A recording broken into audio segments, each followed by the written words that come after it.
देश के मौजूदा राष्ट्रपति रामनाथ कोविंद का कार्यकाल 24 जुलाई 2022 को पूरा हो रहा है। इसी के चलते राष्ट्रपति चुनाव को लेकर सरगर्मियां तेज हो गई हैं।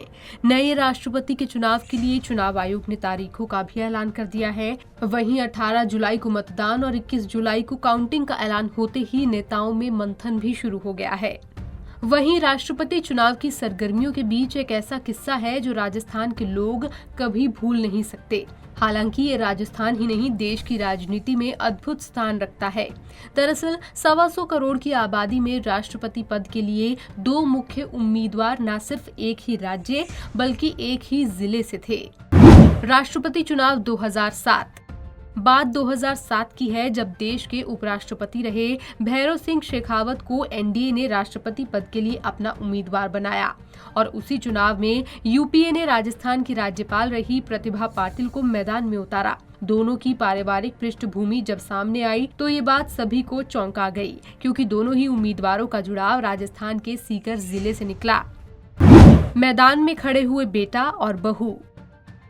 भैरों सिंह शेखावत सीकर जिले में दातारामगढ़ विधानसभा क्षेत्र के खाचरियावास गांव में पैदा हुए। वहीं से करीब 50 किलोमीटर के फासले पर सीकर जिले के छोटी कोसल गांव से प्रतिभा पाटिल के पति देवी सिंह पैदा हुए। यानी प्रतिभा पाटिल इस गांव की बहू थी। इसीलिए कह सकते हैं कि देश के राष्ट्रपति पद के लिए मुकाबला हुआ था सीकर जिले के बेटे और बहू के बीच।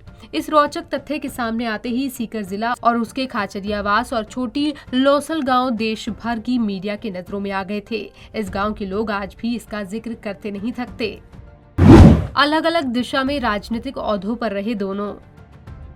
आपको बता दें, दोनों अलग अलग दिशा में राजनीतिक ओहदों पर रहते हुए राष्ट्रपति चुनावों में संयोगवश इस रूप से जुड़े थे कि उस वक्त दोनों गांव में दिवाली जैसा माहौल बना रहा। दोनों नेताओं में संयोग ये भी था कि दोनों ने राजस्थान में अलग अलग मौकों पर संवैधानिक पदों को संभाला था। जहां भैरों सिंह शेखावत 3 बार राजस्थान के मुख्यमंत्री रहते हुए राजनीति के वटवृक्ष की मानिंदा पहचाने गए, वहीं प्रतिभा पाटिल ने राजस्थान की राज्यपाल का पद संभाला था। वहीं राष्ट्रपति चुनाव के बाद यूपीए वाम उम्मीदवार प्रतिभा पाटिल ने भाजपा के भैरों सिंह शेखावत को 3,06,810 मतों से हराकर देश की पहली महिला राष्ट्रपति बनने का गौरव हासिल किया। पंजाब केसरी टीवी के लिए रौनक पारेख की रिपोर्ट।